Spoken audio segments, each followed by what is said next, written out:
Hello and welcome to Iowa Ideas. This is the Gazette's 9th year of hosting Iowa Ideas, an initiative that explores topics that are important to Iowans. We're excited for 2 days of discussions about the pressing issues facing Iowans.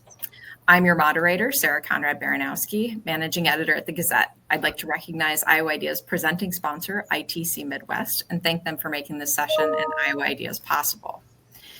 During our time together today, we'll talk with our panelists and address audience questions. If you have a question at any point during the session, you can type it into the Q&A box in the Zoom chat, and our tech host will forward it to me to be included in the conversation.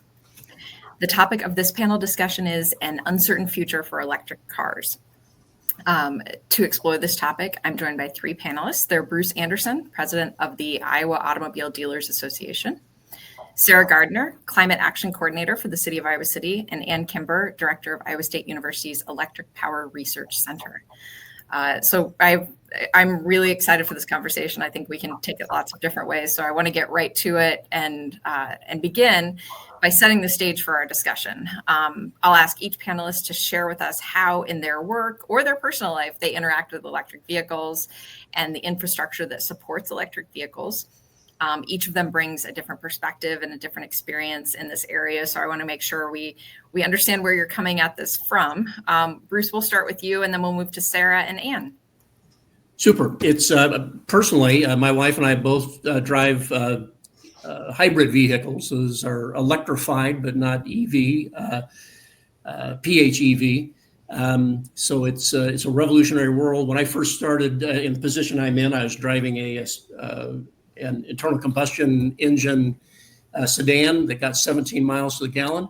I'm driving a similar sized car today that's a hybrid electric, and I get 50 miles to the gallon. So a big change there. From the dealer community, it has been a revolution. In the time I've been in this role, 2011, I started in this role. EVs had 0.2% of the market, 0.2% of all the vehicles sold in America were electric. That has that's grown to the point that it's frankly closer to 8 or 9, approaching 10 now. So it's a big change. Dealers have made a huge investment. It's not a matter of just ordering gasoline versus EV cars. You got to prepare for it. You have to prepare the infrastructure, charging infrastructure. Batteries have to be stored in a separate offsite facility because of their hazardous nature. You have to train the personnel and you have to educate the customer. So it's been a huge investment nationally. It's approaching $2 billion in just infrastructure at dealerships to prepare for the sale of EVs. Very timely topic because the market changed earlier this week when the federal subsidy ended. So yeah. Thank you for hosting this and including dealers in the conversation. Of course. And we'll get into the changes this week in a little bit. There's so much to discuss with this topic. Sarah, we'll go to you next. Sure. So I currently work as the Climate Action Coordinator in Iowa City, and in that role, I work on our fleet electrification plans for bringing more EVs into the city-owned vehicles. And I also help coordinate the EV Readiness Group for Eastern Iowa, which is a coalition of cities thinking broadly about the infrastructure needs and fleet needs for their cities. And that includes Cedar Rapids, Dubuque, Davenport, and the Cedar Falls, Waterloo area. Prior to coming into this role, I'm an urban planner by training, and I worked at a council of government serving 80 units of government on some of their EV planning efforts. Before that, I worked for a utility. I was actually the first transportation planner hired by that utility to help with their EV readiness plans and thinking about infrastructure development. And I got into all of this many moons ago by working with the Iowa Clean Cities Coalition back when it was developing its first EV readiness plan for the state of Iowa. So I've seen this movement from a number of perspectives, and I'm excited about where EVs are going even now. Great, thank you. All right, Ann, you're next.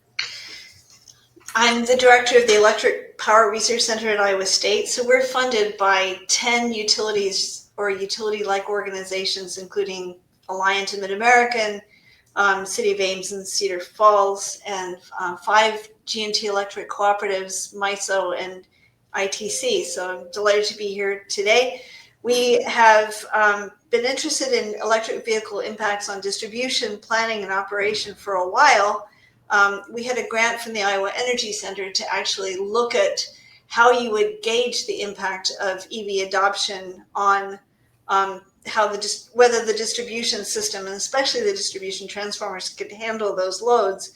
And we developed a kind of a toolkit that utilities could use to look at different rates of EV adoption and look at how that would impact distribution transformers using real EV charging information that we were able to get from utilities. So anytime you can work with real utility data, it's the best. It's the best thing ever. That's what we engineers love to do. But it's very hard to get this data. It's very hard to get real EV charging data because most utilities don't meter their electric vehicles separately. It's expensive to add all that extra metering in. So for the utilities, they're kind of guessing about how badly the EVs are going to actually impact how they operate their distribution system and how much power they're going to have to provide. And I've been thinking for a long time, like, what's the best analogy for this? And my best analogy today is that you're home cooking dinner and you think that you're going to be serving 4 people, but actually 30 people show up that you weren't quite expecting. And so you're rummaging through your cupboards and you've got a bunch of pasta and a couple of frozen pizzas, but you have to go and get more food to serve these people. And it would have been really nice if you had known they were going to be there and that they were really hungry, but they were only going to stay for 15 minutes. And that's kind of, unfortunately, a little bit how the electric utilities are having to deal with electric vehicles. They can't necessarily plan for those loads, or if they do plan for those loads, they can't be sure they're going to be there. So how do they wisely invest in infrastructure to serve these loads that are highly variable? And it's not just the electric vehicles, it's also the adoption of heat pumps, which is happening at the same time. What utilities would really like is for people to be eating the same amount all the time during the day, just nibbling on a few crackers. That would be perfect, but that's not how it goes. So they have a limited amount of things that they can use in their toolbox immediately to deal with these kinds of challenges. That's a perfect analogy. I actually really, really appreciate that. We can all imagine the panic that would happen if 30 Sarah, I wonder if you could talk a little bit about the current state of EV adoption. Where are we in the timeline of the adoption of electric vehicles in Iowa? And I know you're in Iowa City, so you might be a little bit ahead of many other Iowa cities, but can you talk broadly and maybe even specifically about Iowa City?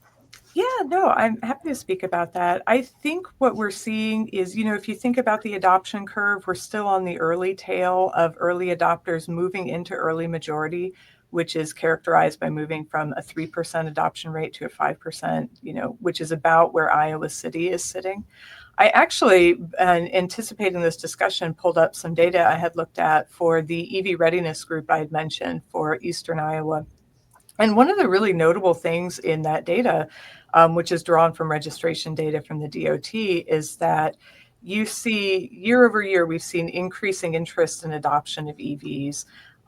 In all 5 cities, or I should say all 5 counties that we looked at, because that's the level the data is at, EV adoption over the last 5 years has grown by about 300%. That's remarkable in and of itself, but it's even more notable when we took that data and looked at it alongside total vehicle registration in the area. And total vehicle registration has actually declined by about 20% in each of those 5 counties. So, there are lots of ways to look at the data, and I don't know that this interpretation, like there are many other layers that you could add to it, but what that says to me is that even in a period where you see fewer vehicles getting registered overall, more and more of those vehicles are electric. And that actually tracks with national trends where we saw following the pandemic, fewer people buying new vehicles, but an increasing percentage of the vehicles being bought were electric, which tells me this upward swing is likely to continue. And I don't think I can even enough.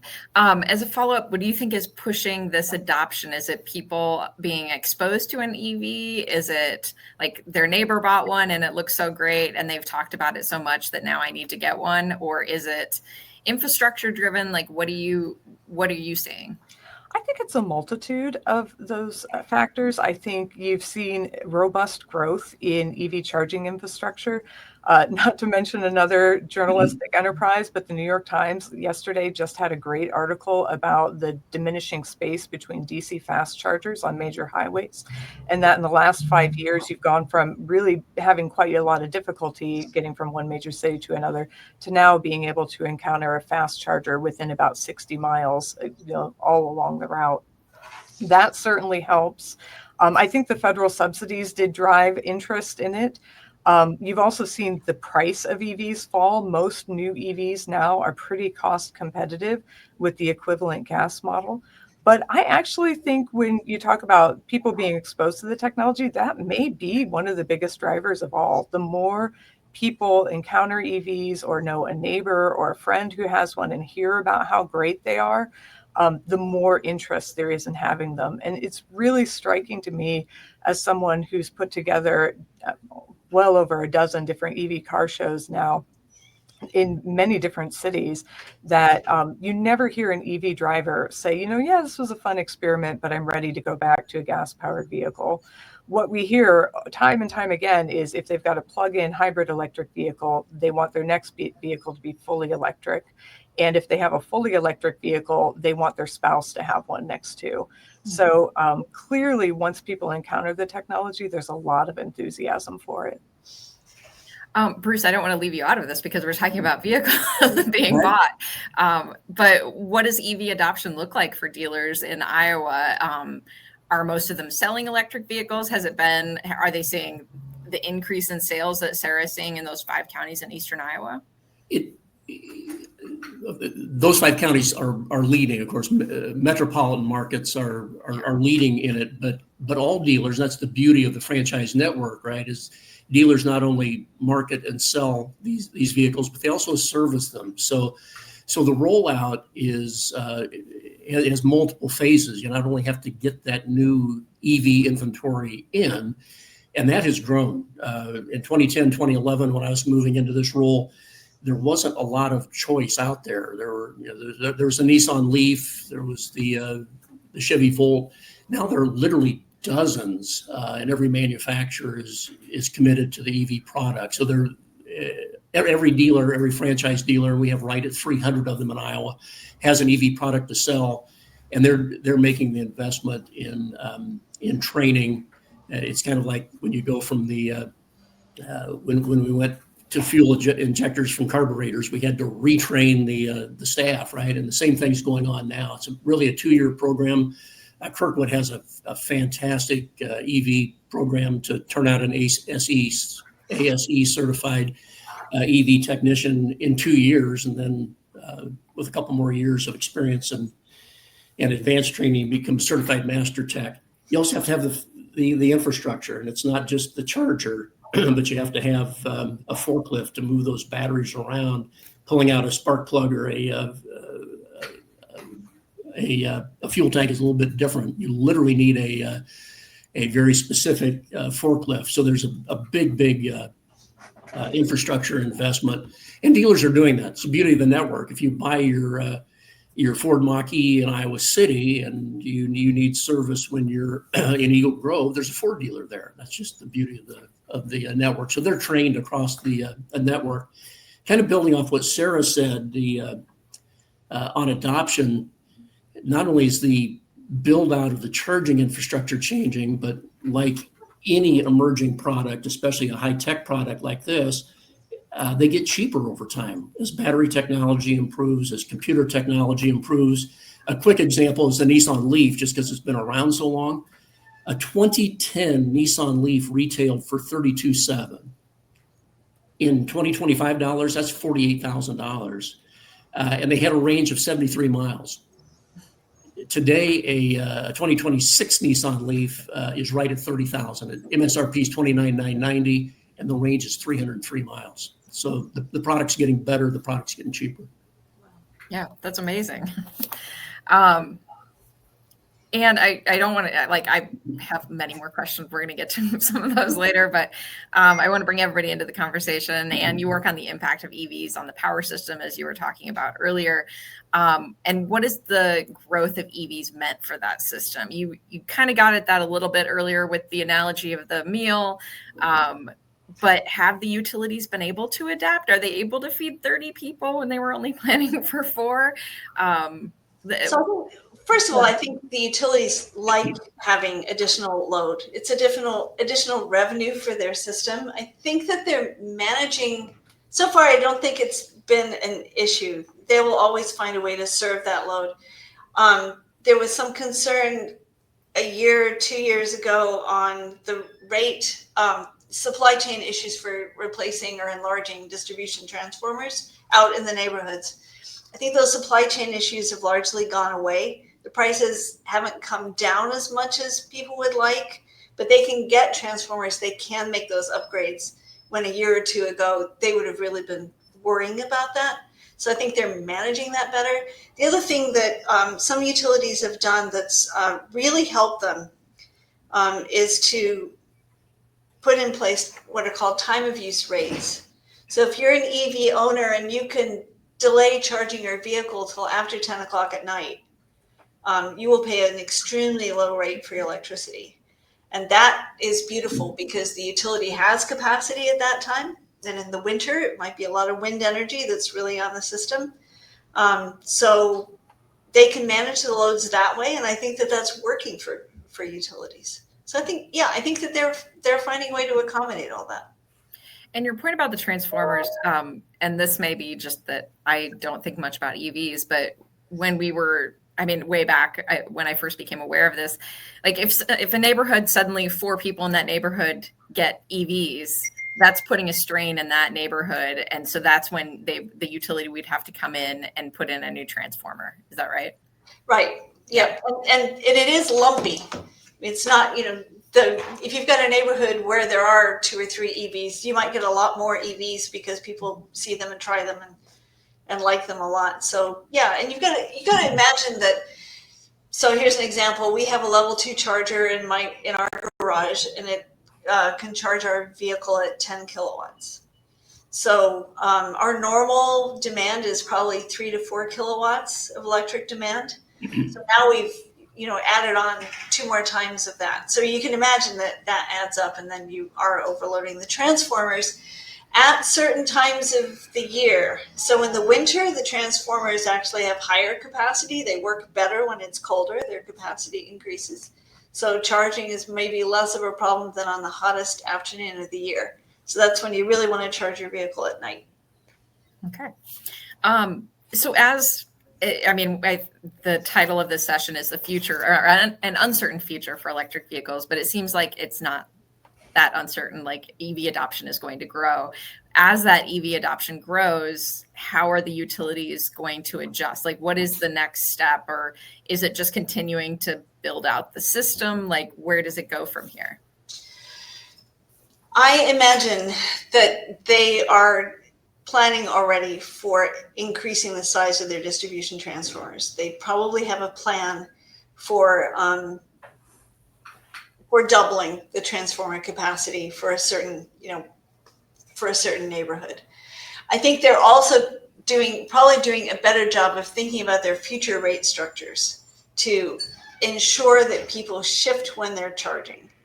So unlike heat pump demand, which is probably not so flexible, customers have the ability to choose when they're charging. Either their charger is smart and they can program it to figure out when that charge is going to take place, or their car is really smart and they're going to use the car to determine when to charge. But I think there's going to be a lot more push for these time of use rates just to try to even out that demand over 24 hours. And that's go ahead. Oh, I was just going to say that's mostly home charging, right? Like that's mostly home charging. So if you're looking at DC fast charging, which are the kinds of chargers that are found at the Ford dealerships that Bruce was describing, those are large. Those are like 120 or 180 kilowatts, whereas a level 2 charger is 10, 12, 14 kilowatts. Those I think are going to be managed by price. So I did a little survey of DC fast charging on the Blink network, and the prices I found were typically 35 to 53 cents a kilowatt hour, whereas me to charge at home on my level 2 charger is 12 cents a kilowatt hour. So you're going to pay for the convenience of charging at one of these DC fast charging networks, but typically people are still going to do most of their charging at home and just charge at these fast charging networks to get them to the next fast charger. All right. They're not always gonna, and the cars are not recommended to charge at that rate all the time. The Level DC 3, fast chargers. yeah. Okay. Sarah, I wondered, you touched on it just very briefly, and we're going to get into it more about Iowa City building out its own fleet of electric vehicles. But how has Iowa City had to deal with this issue of needing to charge all of these vehicles? Like, you have buses, and now I don't want to spoil the news, but you are adding a police squad car that's an electric vehicle. So I assume that you have to talk to the utility company and arrange to be able to charge all these vehicles. What does that look like? We do. At its most basic level, what it looks like is developing a fleet transition plan, which we undertook a little over a year ago. And that involved sitting down and having pretty regular conversations with the utility about the different locations we envision those vehicles dwelling overnight, what the charging needs might be, identifying what we need to do on our end in terms of putting out the infrastructure, like how many chargers do we really need to increase the electrification of our fleet, and then looking at it at the grid level, like what does that mean for the substations? And of course, we're not the only fleet looking at this. You know, the University of Iowa has electric buses. The school district is looking at getting them. They've been in conversation with the county. And then we've got commercial enterprises in Iowa City, most notably Amazon, that is looking at increasing electric vehicles in its fleet too. And so one of the things that we identified early on in that study is the need to coordinate not just with the utilities, but to be in conversation with these other larger fleets so that we are sequencing the upgrades at the substations effectively for all parties concerned. We did actually, the electric squad car that we got is actually rolling on the streets of Iowa City today. So you're not really letting the cat out of the bag. We're very excited about it. But that's actually a great study in exactly this question. You know, we worked with the police department to get that EV. When we put in the charger for it, we realized we had maxed out the electric panel in the ramp where it dwells. So to add any other electric vehicles at that location would require a panel upgrade and really most likely a transformer upgrade. We would have to talk to the utility about that. And so that's opened up for us a question of, do we continue putting in level 2s at this location, knowing that our police department may be moving in the near future, or do we put in a DC fast charger out by our equipment building that would service all vehicles in the city so that if they need to come and get a quick charge, they can get it and then go back out doing the things they need to do. And that's really where we're at in the conversation now. Okay. This is just a follow-up, I'm curious. So the squad car is just used like during the day, and then the plan is that it charges overnight? Actually, one of the things I love about working in EVs is it's a fascinating lens into how different departments function. And so our PD, I have learned through this process, has a 3-shift rotation. And the plan for the EV is for it to be on the road every other shift. So first shift, it'll be out. Second shift, it'll be charging. Third shift, it'll be out. Then the next day, the first shift, it'll charge. And our police department's confident that that will give it enough charging time to meet their needs. Okay. Bruce, I want to bring you into this also because, as you pointed out, dealers are selling and servicing these vehicles. They have to also install the chargers. Could you talk a little bit about the expense of that? Because they're installing the DC fast chargers, which are more expensive and charge a vehicle much faster. What has that looked like for dealers? Yeah, there's kind of an EV 101 concept, especially for the attendees who aren't early adopters. There's three levels: level 1, level 2, level 3. Level 1 is a 110 charger, just like you plug your computer into. That would take maybe a week to charge an F-150 Lightning using a level 1 charger. Every dealer has those. Typically, when they're in the service bay, they're plugged into that type of a charger. Most dealerships have a level 2 charger. That's the overnight charger. You could charge an F-150 Lightning or any vehicle overnight. The level 3 chargers are the ones that are the huge draws, the huge expense, and they will get a vehicle north of 80% charged in 45 minutes or less. That's the fast charger. The fully compliant Ford EV model is to have 3 of those units, each of which can charge 2 vehicles at a time. And the installation cost for that, just the dealer expense of installing those units, would be about $1.25 million, $1.25 to install that equipment. And then that assumes that your utility has the capacity to deliver to those. Further complicated by the fact that while you may build it, have the infrastructure, everybody's built to it, the utility doesn't want to do that unless you are going to consistently draw off of it and buy their product, electricity. So if you can't assure that there'll be a demand for those 6 vehicles, you have to essentially buy and pay for a capacity charge. That's an ongoing investment that can get into the 6 figures annually to just make sure that it's available on demand. So it is an enormous expense. And in kind of building off what Ann said earlier, the mentality for any car driver, just given our nature and our history, is you fill your tank when it's empty, right? When you run out of, when the low fuel light comes on, you go to the gas station and get some more gas. And it's always the same price. I mean, there's fluctuations, but in electricity, there's daily fluctuations. And it's taxed differently if you charge at home as compared to if you charge at a commercial charging station. So it's going to take a lot of, an EV user needs to learn those tricks that, and maybe even buy some additional infrastructure, a timer to say, turn that thing on at midnight instead of at 5 o'clock when you get home. Charge at home as much as you can. So, are most people charged?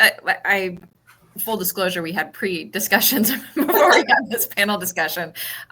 But Sarah and I had a conversation about people's, and Ann and Bruce, you may be able to comment on this too, but the habits of people with EVs, like how often are they charging away from their home? I don't know. I mean, as EV drivers yourself, how often are you charging away from your home, or is it mostly, are you getting home and plugging your car in, and either you have a timer that starts charging at night or it charges right when you get home from work, or are you waiting until it gets down to, oh no, I need to charge, I like the gas light coming on? I don't know. What are the habits? Anybody want to jump in? Well, I can say the data is pretty clear that 80% of charging happens at home, and that's remained pretty consistent from the start of these vehicles. People tend to treat them like cell phones. We're so much in the habit of just getting home and plugging it in when you're near a charger. In fact, I sometimes make the analogy when I'm talking to my nephews about landline phones and how, there used to be a time where you would go and stand at a wall and talk on a phone. They're like, that sounds like being punished. I have a feeling that future generations are going to feel the same way about the idea of running your vehicle down to empty and then standing outside at a gas station in all weather, because they will increasingly be exposed to the convenience of getting it in their garage, plugging it in, and always having it topped off at the start of the day. It's really fascinating. And the exception being if you go on a longer trip. Yeah, it's really interesting that we were able to get some real charging data from a utility that separately meters them.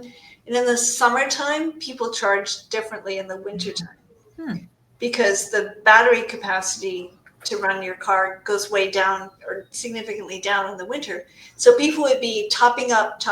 They'd be charging 2 times a day instead of just 1 time a day for a longer period. So people's behavior changed a lot as they watched the range of their vehicle drop. But we have an EV and we do tend to come home and just plug it in when we get home from work, which is the wrong thing to do because, first of all, we're charging during absolute peak period, and that's just, we're costing the utility and ourselves more money. But we also have solar panels on our house. We need to be charging it at 1 o'clock in the afternoon, which of course we don't do because we're not there. So we do have to train ourselves to think differently about when the electricity is cheap and available.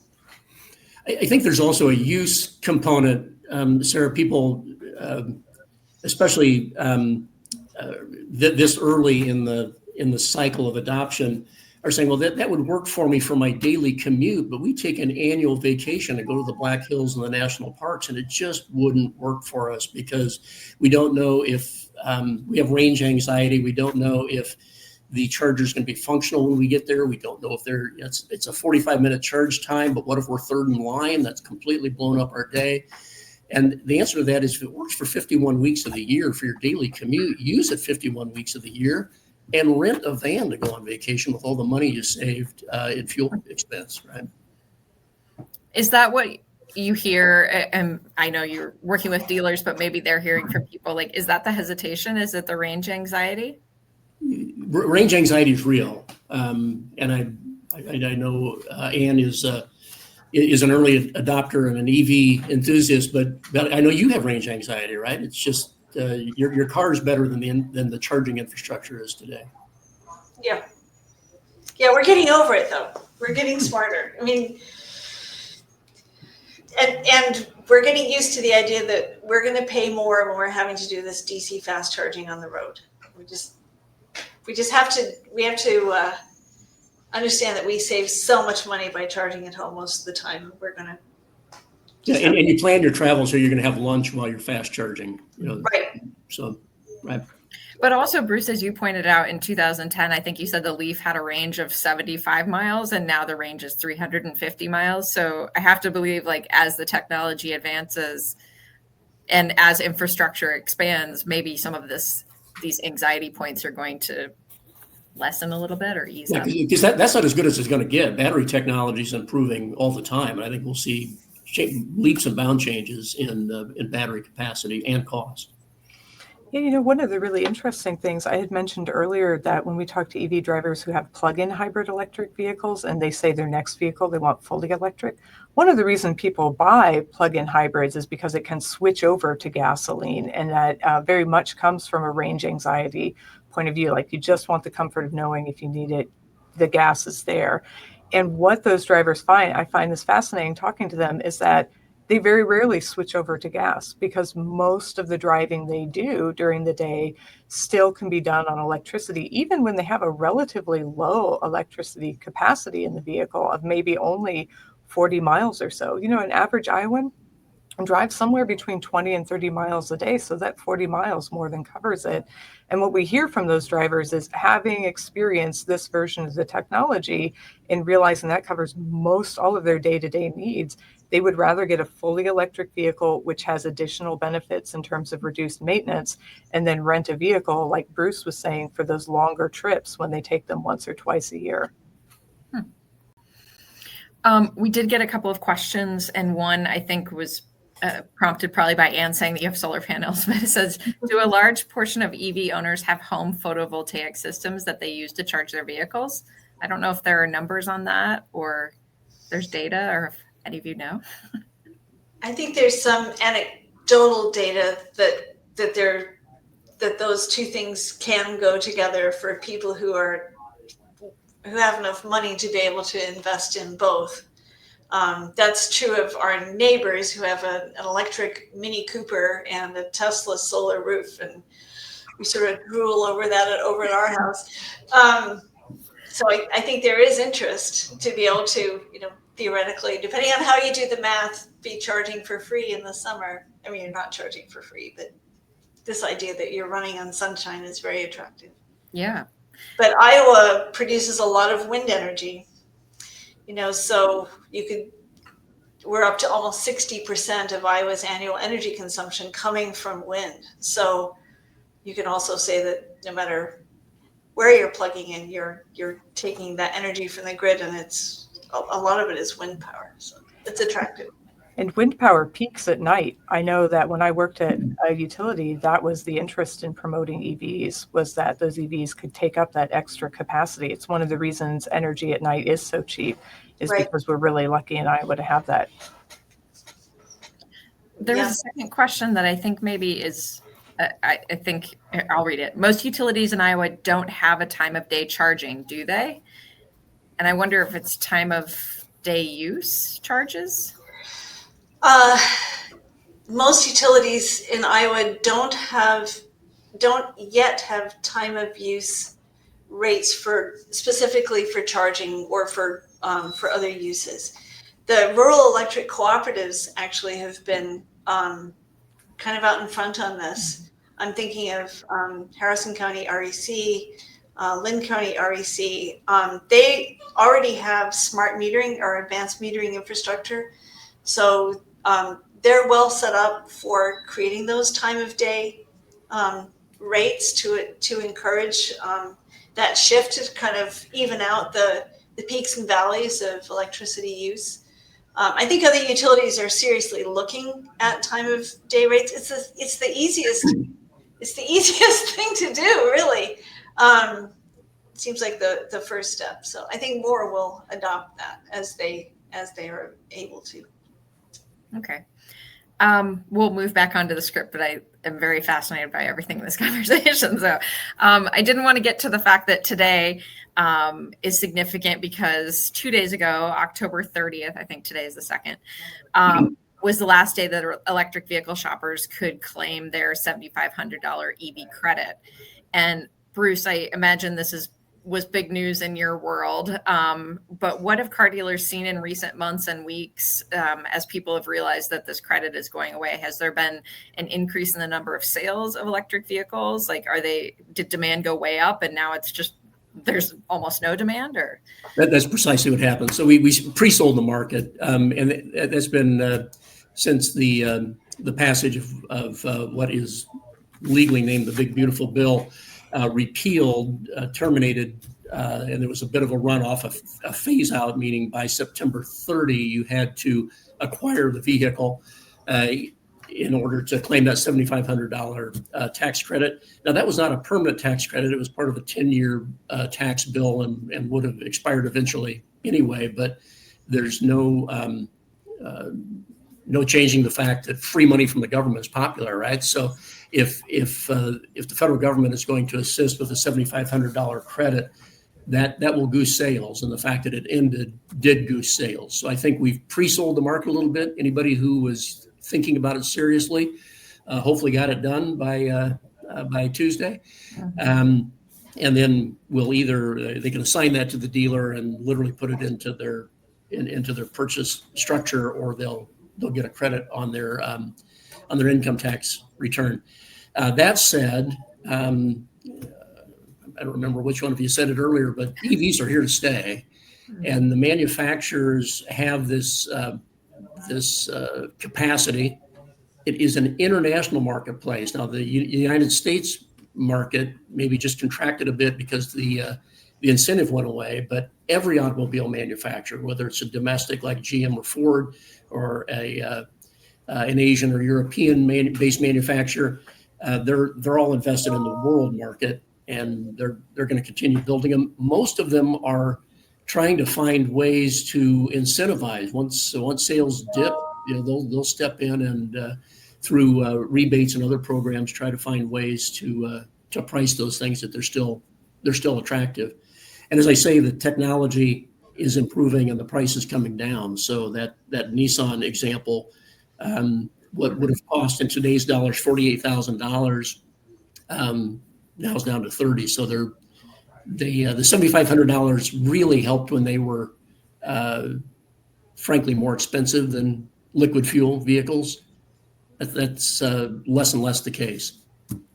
So there's not a lot of anxiety among dealers that they may see a fall in sales. Do they think? I mean, what are they feeling? Yeah, they anticipated the sales, so they're dealers stock to the market. So anticipating a drop in demand, they've they've sold what was on the lot, and they'll adjust their pre-orders. It may be there's still inventory there. There's still through the end of the year, not for purchase, but for leasing, there may be opportunities to still get that credit depending on how the leasing companies have stocked their capacity. But yeah, dealers are responsive to the market. And I understand nationally, this is someplace between 8 and 10% of the market, right? So they're really geared to liquid fuel vehicles as well. Well, my next question Anne kind of answered already earlier, which was about the variability and the pricing. I'm not an EV owner, and I didn't realize that there were different, like if you're driving around, you need a DC fast charger because you're on a trip that's farther than the distance that you have charged in your vehicle, that you may have to pay that higher price because you need it there. Is there going to be is that going to be a consistent issue? Is that going to persist into the future, do you think? And I guess I'm sort of directing this at Anne, but anybody who might know the answer could answer. Is there going to be more consistency in the price at some point? Well, I think that it's going to take a while because each fast charger, I think, can charge what it thinks the market will bear. Mm-hmm. And I think because of electrification changes, not just due to EVs, but heat pump adoption, I think is a minor part of it, but also the massive increase in demand due to data centers and other very large electric loads. I think we're looking at an era of price increases for electricity across the board. So that's going to affect EV charging as well, which I think then goes to what tools do the utilities have in their toolbox to make sure that charging can happen as a flexible load. It can, happen at night to reduce that impact. So like data centers are very constant loads. They're just going to raise the demand on the whole system, and utilities are going to have to build new generation infrastructure to meet that demand. So I think it's possible that you're still going to see a patchy landscape of charging.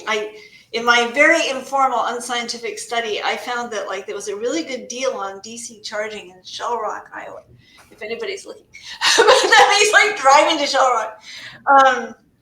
So, the dealers have to recover those very significant costs of putting in those 3 bays of 180 kilowatts each of DC charging. That's significant. And if they're paying capacity charges all the time to the utilities, just in case there's a use of electricity there, that's going to be built into how they recover those costs. So yeah, I think you're still going to see those high rates for DC fast charging, and people are going to continue to be charging at home.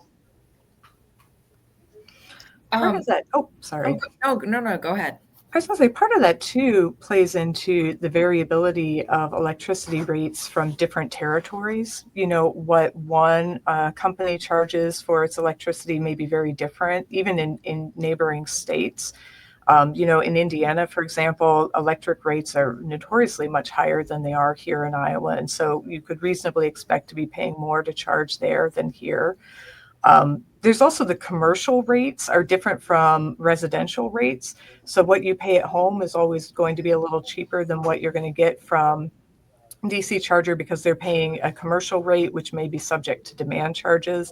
And that's probably a little too technical to get into for this discussion.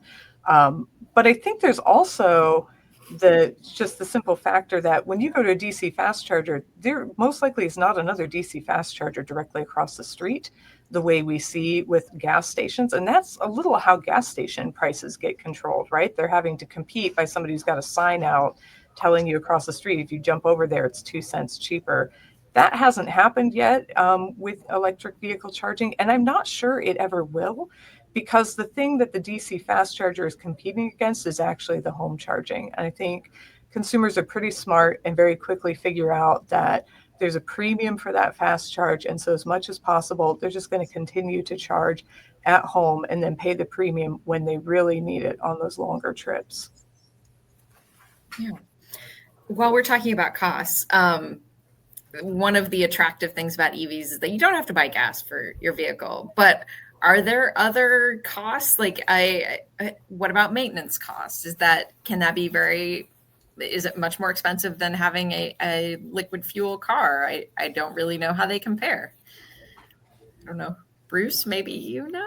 Yeah. So there's a lot fewer moving parts on an EV than there is on an internal combustion engine vehicle. So the lifetime repair and maintenance costs are going to be lower on an EV, with the exception probably of tires. EVs are heavier than internal combustion engine vehicles, so the tires wear out faster. So from a consumer perspective, you're probably going to see a dip in your long-term maintenance costs. Now, for the first 3 to 10 years, most new vehicles are under warranty anyway, so the out-of-pocket consumer expense for those repairs are minimal. To the consumer, it really changes the dealer's staffing and education requirements. And that's a lagging concern, and that's probably worth noting. While we're approaching 8 to 10% nationally in EV sales, the fleet is on average 12 years old. So what the dealers are seeing in the showroom is 8 to 10% on their new vehicle sales, but their used vehicle sales are nowhere near that because people are trading in. When you buy an EV, you're trading in an internal combustion engine. So 10% of the used market's not there.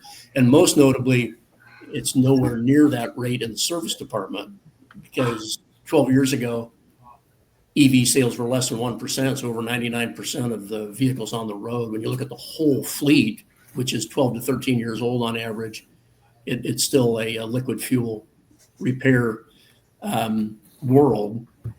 That being said, you need the equipment, special tools, training to repair the ones we have sold. So is the amount of maintenance that an EV requires comparable to an internal combustion engine automobile? I don't know if anybody knows the answer to that. Generally speaking, I can speak from the Iowa City fleet. It's less, and it's for exactly the point that Bruce made, that there are fewer moving parts. So if you have a fully electric vehicle, you don't have belts to replace, you don't have spark plugs that need to be taken out, you don't need oil changes. There's this whole host of things that just don't exist, so they can't break and don't need to be replaced. And in fact, Iowa City now has a total of about 16 EVs of different shapes and sizes in our fleet. And what we've seen from our EV data is exactly what Bruce has talked about.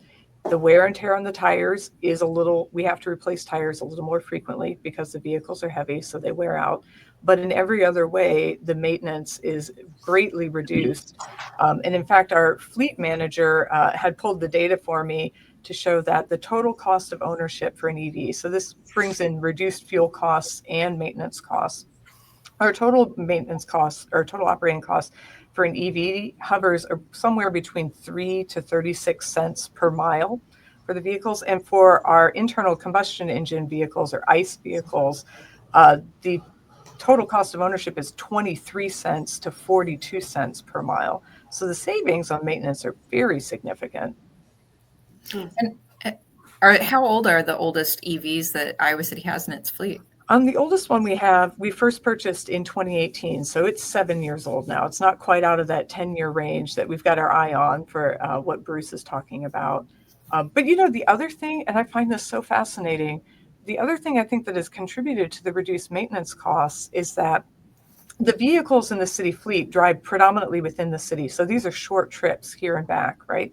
And one of the reasons we think these vehicles are performing so well is that an internal combustion engine takes a while for the engine to get up to warm up enough to operate efficiently. And when it's operating inefficiently, that's very hard on the vehicle.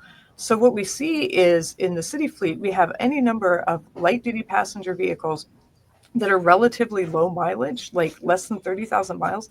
And they look like they have been rode hard and put to bed wet. Like, they are rough. And the EVs, because they don't have that issue, they never have to get warmed up to operate efficiently, just perform beautifully. year after year, to the point where city staff really prefer them. Like, you can always see the EVs are the first ones checked out in the fleet every morning. They're just so much nicer. And fun to drive, right? We have about 10 minutes left. And Sarah, I wanted to continue talking about Iowa City a little bit, but what does the city see as its role in the adoption of EVs? I mean, I haven't talked to any other city, so I don't know, but I would assume that Iowa City is the most advanced in its adoption of EVs as part of its city fleet. But why, I guess? Why is the city doing this?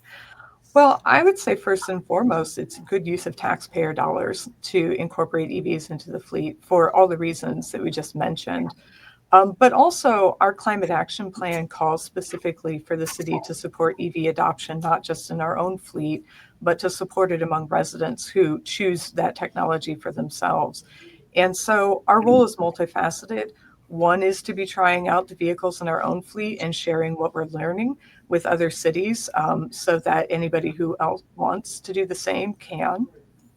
We also see a role in building out the public charging infrastructure to help address that range anxiety that has been so eloquently discussed already in this discussion. And then the other is really to enable EV charging at home for folks who may not have garages to plug in. In Iowa City, more than half of our residents are renters, and that means they may have less ability to just go home and plug in, where we've already said, 80% of the charging happens. So in addition to building out our own public infrastructure, which is in part to support our apartment and condo dwellers, we also run a grant program to help put in EV charging at multifamily dwellings, just to make sure that the access is equitable. That if somebody wants to have an EV and they have the means to buy it, they should also have the ability to plug in somewhere to charge. And especially, Bruce had referenced earlier that now the charging gets taxed differently, whether you do it at home or whether you do it in public. Iowa implemented that tax to help make up for some of the shortfalls that you might see in road maintenance, and that's a good and worthy cause. But they also recognize that a lot of charging happens at home, and in that way, it is like a consumer good that we would think of as being exempted from other kinds of taxes. And so we want to make sure, given that dynamic, that folks do have an opportunity to charge at home if they want to take advantage of that better charging rate. And are there apartments or are there rentals where you've awarded grants and they now have charging infrastructure? We would love it if we could get an apartment. We certainly are in conversation with a number that are very interested. So far, it's been condos that have been taking us up on it, but we're hopeful. We're hopeful for the coming year. Yeah. Is there other public charging infrastructure that Iowa City needs to build out, or do you feel like you're there as far as like in parking ramps or in public places where people can find it when they're away from home? Well, we currently have public charging in all of our charging ramps, and we take a look at that data to see, how often they're being used, and that helps us determine whether or not we want to put in additional charging at the ramps. But of course, all our ramps are located downtown. So when we think about just basic issues of fairness and expanding that network, in terms of city charging, the next best opportunity for us is in city parks. And I think we've been starting to have those discussions as a way to meet some of our residents in outlying areas. In terms of our own charging, of course, we're looking at DC fast charging to further enable the adoption of fleets. And where we're going to put that charging now, I think, is actually a subject of much discussion between myself and our public works director. Mm-hmm. We're almost out of time, but I do want to talk, since this is about the future of electric vehicles, like where are we headed? Obviously, they're here to stay. We've talked about that. But what is the next step in supporting them or growing the numbers? Is it the infrastructure? Is that where the most need is? We didn't even touch on the fact that there are charging stations that are being built on interstates. Is it creating new federal subsidies that will help people buy them? Like what do we see as the next stage or next step? And Bruce, I'll start with you. Okay, well, I'll jump in. They are here to stay. I think the market share is going to grow. The rate of growth is probably going to plateau for a bit because that subsidy just went away. Our association and dealers in general are fuel agnostic, right? It's a customer choice driven. So as the case for EVs is built and as they become cheaper and the range expands, I think adoption is going to expand. The global market, I think, is the real leading indicator here. We've talked a couple times about the national market being at 8 to 10% EV. Globally, that's 24%. And if you take, if you kind of break it down, I don't want to turn this into a math story problem, but we're about 19% of the world market on new vehicle sales. China is approaching 31%. India and Japan are tied for third at 5% each. So if you take the United States out of that global market, that 24% is more like 28%. So the world is, 1 in 3, we're in 1 in 10. So General Motors, Ford, U.S. Domestic production, these are international concerns of responding to an international marketplace. And the technology is going to continue to improve. The price is going to continue to improve. I think adoption will continue to improve. The market will drive that. And how about you, from your perspective? Like, what's the next step, or what is the future? I think. Would you go to Ann? Yeah. So I think from a utility perspective, I'm sure that they're trying to forecast what their EV adoption is going to be. Many utilities offer rebates for the level 2 chargers to be installed, it's very nice and helpful. And it gives the utilities some information about where the EVs are going. But not everybody takes advantage of that. And sometimes it would be helpful if the utilities would know where their EVs are going to be. So I guess if work with your utility as a collaborator. The utility wants your load; they just want to be able to serve you the way that's the least problematic to the utility. So I think there'll be an increase in these sort of time of use rates and being more sophisticated about those kinds of rates. And there'll be an increase in distribution planning for EVs and the other electrified loads that we're seeing. One thing I wanted to mention is that all of the EVs come with some kind of vehicle to load charging potential. So you get your own cable that you can power your refrigerator in the time of a power outage. And that's a really wonderful thing. We haven't talked about those kinds of disaster response benefits from EVs.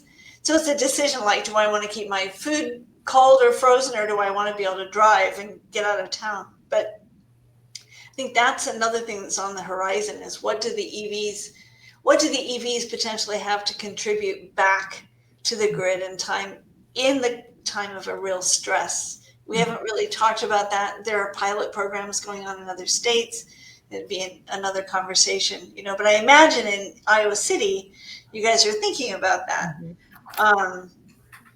I think the other thing that is happening is that the EV manufacturers are providing better adapters so that an EV can charge either from the Tesla charging network or from other charging. That's great. Just make it easier for us all to be able to use these. Yeah. Well, Sarah, do you have like a 20-second response? Yeah, I would say very much to Ann's point, we are thinking about the potential for EVs in terms of resilience, but also I think we've come to really understand how they work for passenger vehicles. And where we're thinking a lot now is about heavier duty vehicles and what that future might look like.